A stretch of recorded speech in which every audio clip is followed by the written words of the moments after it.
Alors, bonjour encore à vous tous qui êtes accro à notre chaîne.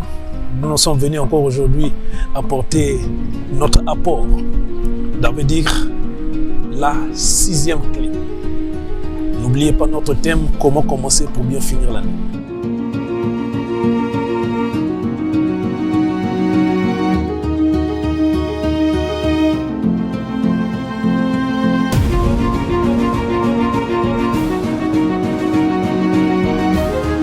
Alors, pour bien commencer, finir l'année, il y a ce qu'on appelle le pouvoir de la connaissance. Dans la Bible, on dit, dans Osée chapitre 4, le verset 6, j'ai cité, « Mon peuple périt parce qu'il n'a pas de connaissance. » Puisque vous avez rejeté la connaissance, moi aussi je veux vous rejeter. Ça veut dire quoi? Bien que Dieu soit avec nous, bien que Dieu souhaite notre bonheur, la clé d'accès, c'est la connaissance. Si Dieu vous rejette, vous êtes vulnérable dans la vie. Dans la vie, il n'y a pas de domaine là où il n'y a pas de support. Si vous êtes appelé pasteur, il y a tellement de documents qui peuvent aiguiser votre potentiel. Vous êtes électricien, il y a tellement de choses qui peuvent guider votre potentiel. Il y a ce que j'appelle moi le maçon et les maçons. Lorsque les maçons travaillent, tout le monde généralise le travail. Mais lorsque le maçon travaille, tout le monde constate ça, c'est un travail bien fait de spécialiste. Et c'est là qui attire l'attention des gens.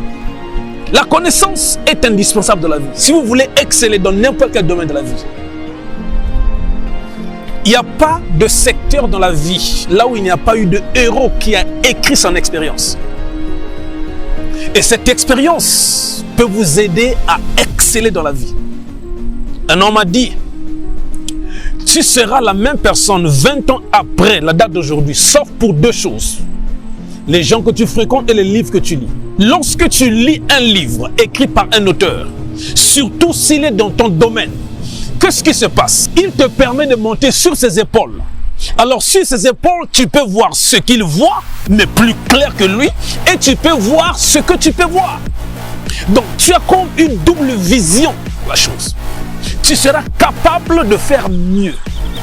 Il y a cette histoire, cet homme est allé avec son enfant au bord de la mer. Il a pris l'enfant, il l'a mis au dos.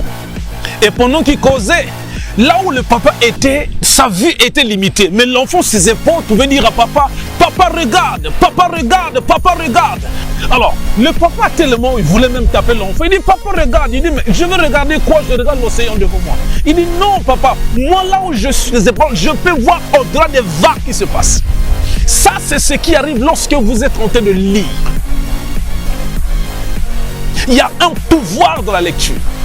La lecture vous permet de faire des découvertes qui sont cachées. On dit souvent, si tu veux cacher un secret à un noir, ne souffre pas trop. Mets-le dans un livre, remets-lui le livre. Il viendra te voir chaque journée sans francs. Pourquoi? Parce que eux ils se disent que nous les Africains, nous sommes appelés quoi? À la bassesse. Pourquoi accepter ce genre d'insultes alors que nous avons la capacité de faire mieux aussi que les Blancs? Nous sommes limités au niveau de la connaissance. Tous les héros que c'est de la Bible, de la société, leur force c'est quoi? C'est la connaissance.